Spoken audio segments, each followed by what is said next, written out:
السلام عليكم ورحمة الله وبركاته. أهلا بيكم مرة تانية في قناة ماما لايف ستايل. صباح الفل وصباح التفاؤل.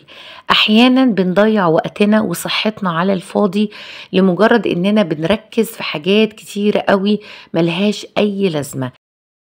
النهاردة هنتكلم بشكل عملي عن 5 مهام في شغل البيت ملهاش أي لازمة وبتسرق من وقتنا وصحتنا على الفاضي.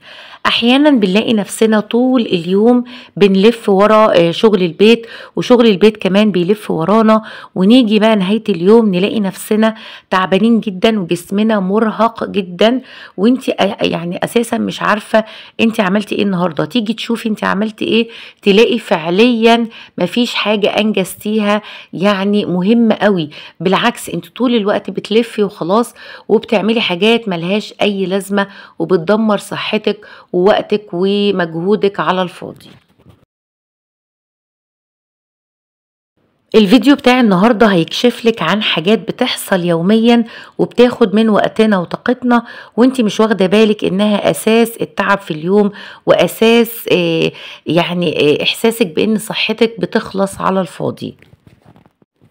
وكمان هقدم معاكي النهاردة حلول عملية جدا، مش مثالية ابدا، بالعكس عملية واقعية ونقدر نطبقها في ارض الواقع، وبتناسب بإذن الله ناس كتيرة قوي ممكن تطبقها. تعالوا نبدأ فورا مع أول مهمة بتاخد من صحتنا ووقتنا على الفاضي، وهي التنقلات الكتير من غير أي لازمة، الحركة من غير تفكير. عارفة لما بتروحي المطبخ 8 مرات علشان كل مرة نسيتي حاجة مش عارفة انت ناسية ايه بالظبط، تروحي وترجعي كذا مرة، او تدخلي اوضة النوم مثلا وبعد كده تفكري انك عايزة حاجة من اوضة الاولاد، او عايزة تروحي غرفة المعيشة علشان تجيبي حاجة تلاقي حاجات تانية هناك عايزة تتعمل، وهكذا، وتفضلي تلفي ورا شغل البيت، والبيت كده بيلف وراكي طول الوقت، وصحتك ووقتك بيستنزف على الفاضي. ده اسمه الحركة العشوائية أو الحركة المشتتة. ده بيضيع وقتنا وبياخد من صحتنا من غير أي لازمة. الحل إننا نتبع مبدأ خطوة واحدة أكتر من مهمة، يعني في خطوة واحدة بس نعمل كذا حاجة أو أكتر من حاجة. نحط سلة تجميع تنقلات عند باب كل غرفة من غرف البيت، جمعي فيها الحاجات المتبعترة في كل مكان في الغرفة ورجعيها مكانها. وخدي معاكي كمان سلة وانت في غرفة المعيشة مثلا، لمي فيها كل حاجة خاصة بالمطبخ قبل ما تروحي هناك. وفي غرفة النوم مثلا خدي باسكت الغسيل، لمي فيه كل الملابس اللي عايزة تتغسل وانت رايحة مكان الغسالة. استخدمي فكرة السلال دي كوسيلة للتنقل كده ونقل الحاجات الخاصة بكل غرفة من غرفة للتانية، هتفرق معاكي جدا. هنسميها مثلا تاكسي التوصيل، ان السلة دي وسيلة انك توصلي الحاجات لمكانها، وسيلة تجميعية انك بتجمعي الحاجات الخاصة بغرفة معينة وترجعيها مكانها، هتفرق جدا معاكي وهتوفر معاكي وقت ومجهود كتير قوي. نيجي بقى لرقم 2، التفكير الزيادة في حاجات ملهاش أي لازمة دلوقتي حاليا. زي مثلا وانتي كده شغالة وبتعملي حاجة معينة، تفضلي فجأة توقفي شغلك كده وتفكري هو انتي هتطبخي ايه بكرة، وتفضلي تفكري في الموضوع. مثلا يا ترى مثلا لو اتأخرتي بكرة في الشغل ايه اللي هيحصل، مثلا تفكري لو اتقالي كذا في أي وقت مثلا هرد ازاي، أو ازاي أنا ما ردتش مثلا على الرسالة دي، المفروض ارد، او فلانة شافت الرسالة بتاعتي وما ردتش، ازاي ما ردتش، وهكذا. انت طول الوقت بتفكري في حاجات زيادة قوي عن احتياجك والمفروض تعمليه او المفروض تركزي فيه. يعني بيقلل قوي وبيشتت انتباهنا عن الحاجة اللي احنا فعليا لازم نركز عليها ونعملها. تلاقي نفسك كده طاقتك بتستنفذ كده على الفاضي لمجرد انك بتفكري زيادة عن اللزوم في حاجات ملهاش أي لازمة. الحل أولا كده خدي وقت في بداية اليوم أو في نص اليوم لتفريغ دماغك على الورق اللي هي brain dump، إن كل حاجة في دماغك تفضيها وتكتبيها من غير أي تفكير، وبعد كده صنفيها للحاجات المهمة والأقل أهمية والحاجات النص أهمية، يعني صنفيها على حسب الحاجات المهمة فيها أو حاجات مش مهمة.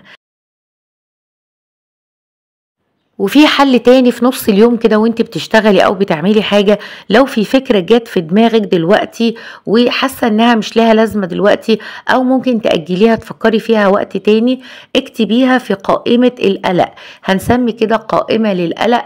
اي حاجة بتقلقك او بتوترك او بتعطلك اكتبيها في القائمة دي، وفي نهاية اليوم شوفي هل الافكار دي مهمة، هل ليها علاقة بتاني يوم مثلا ممكن تحطيها في قائمة المهام بتاعتك، ولا مش مهمة تحذفيها نهائي. المهم انك تحطيها في قائمة كده وتفصليها عن دماغك علشان ما تعطلكيش طول اليوم على الفاضي. تعالوا بقى الرقم 3 من الحاجات اللي بتضيع وقتنا قوي، اننا بننظف ورا العيلة طول اليوم. الاولاد اكلوا تجري على طول تنظفي الترابيزة وتنظفي تحت الترابيزة، زوجك مثلا اكل بعد ما رجع من الشغل برضو تنظفي على طول المكان وتروحي تغسلي الاطباق، انت مثلا عملتي كوباية قهوة تروحي تغسلي على طول، زوجك مثلا عمل كوباية شاي تروحي برضو انت اللي تغسليها على طول، الاولاد مثلا بيلعبوا دلوقتي وراحوا عملوا اي حاجة او اي نشاط تاني تروحي على طول تلمي الالعاب، بعد كده هم يرجعوا برضو يلعبوا تاني ويستخدموا الالعاب، وبعد كده يعملوا حاجة تانية تلميها مرة تانية، تلاقي نفسك لميتي الالعاب دي 3-4 مرات في اليوم، ولقيتي نفسك كل شوية بتغسلي حاجة في الحوض. مثلا حد قعد في غرفة المعيشة على الكنب وبوظ كده الخداديات شوية وقعت على الارض، تجري فورا بعد ما يقوم ترجعيها مكانها، بعدها يرجع تاني يقعد او اي حد تاني يقعد ترجعي برضو تظبطي الخداديات تاني، وهكذا تلاقي نفسك طول اليوم بتكرري حاجات تحسي انها روتينية قوي وورا بعضها ومش لازم تعمليها كلها. لو فكرتي شوية مش لازم تعملي كل الحاجات دي اولا لوحدك، ومش لازم تعمليها في نفس التوقيت. تعالي اقولك كده على الحلول. أول حل مهم جدا إننا نعمل مواعيد ثابتة للوجبات ونتجمع فيها مع بعض، نشوف ظروفنا كده ونشوف الوقت المناسب، وتشوفي ميعاد زوجك مثلا هيجي امتى وتحددي ميعاد للغدا وتتجمعوا سوا مرة واحدة، مش كل شوية بقى حد ياكل ويبهدل السفرة وبعد كده تنضفي وهكذا طول اليوم. تاني حل للموضوع ده اللي لازم الأولاد وزوجك كمان يساعدوكي في الحاجات دي، يعني الألعاب مش لازم تلميها انت كل مرة، الأولاد هم اللي مسؤولين عنها، هتلاقيهم هم أساسا لموها مرة واحدة وبعد كده مرجعوش يلعبوا بيها، أو لو لعبوا بيها بيبقوا محتاجينها فعلا مش مجرد انهم بيبعتروها ويجروا ويعملوا حاجة تانية. احساسهم بالمسؤوليه بجد يعني هيهتموا بالموضوع، وحتى لو لعبوا هيلعبوا بحرص كده من غير ما يبعتروا اللعب قوي.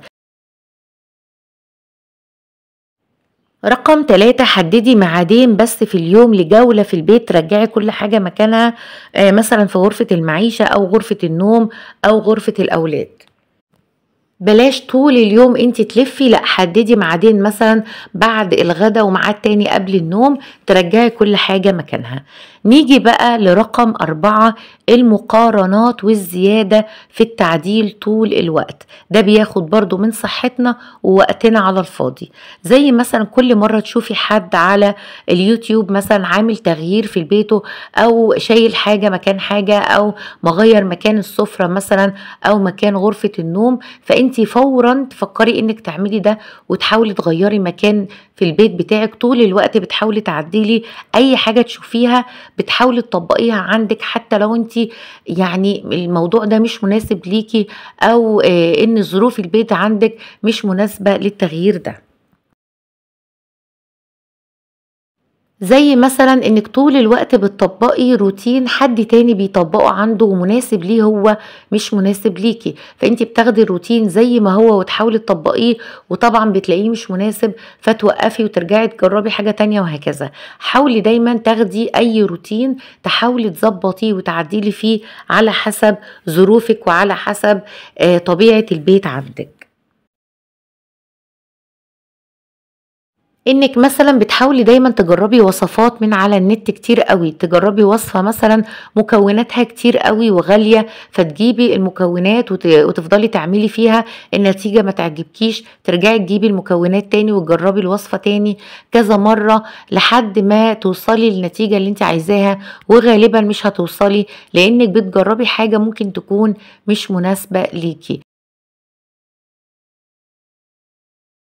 تعالوا مع بعض بقى نشوف الحلول. اول حاجة ما تجربيش وصفة من على الانترنت جديدة الا لو شفتي حد عاملها كذا مرة ومجربها في كذا مكان والنتيجة الى حد ما مضمونة، وبلاش تبدأي حاجة او تجربي حاجة مكوناتها غالية جدا لانك لسه هتجربي، فحاولي تشوفي الوصفة كذا مرة وبلاش حكاية انك تجربي حاجة غالية.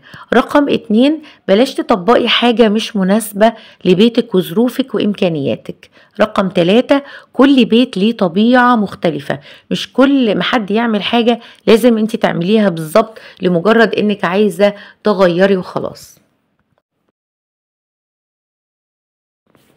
تعالوا بقى رقم 5 اللي بتضيع وقتنا ومجهودنا على الفاضي، وهي انك دايما بتستني الوقت المناسب، المود المناسب، الجو المناسب. احيانا بتضيعي 3 ساعات تفكري بس هتبدأي امتى، والمهم اساسا مش هتاخد منك اكتر من ربع ساعة. الحل انك تستخدمي قاعدة ابدأي دلوقتي حالا بدقيقتين الاول. حتى لو مش حابة تبدأي دلوقتي ابدأي بس المهمة وبعدها القرار هيكون أسهل إنك تكملي المهمة.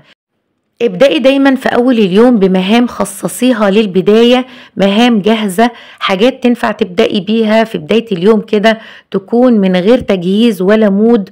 وافتكري دايما حطي نفسك أمام الأمر الواقع وابدأي أي مهمة هتضطري بإذن الله تكمليها.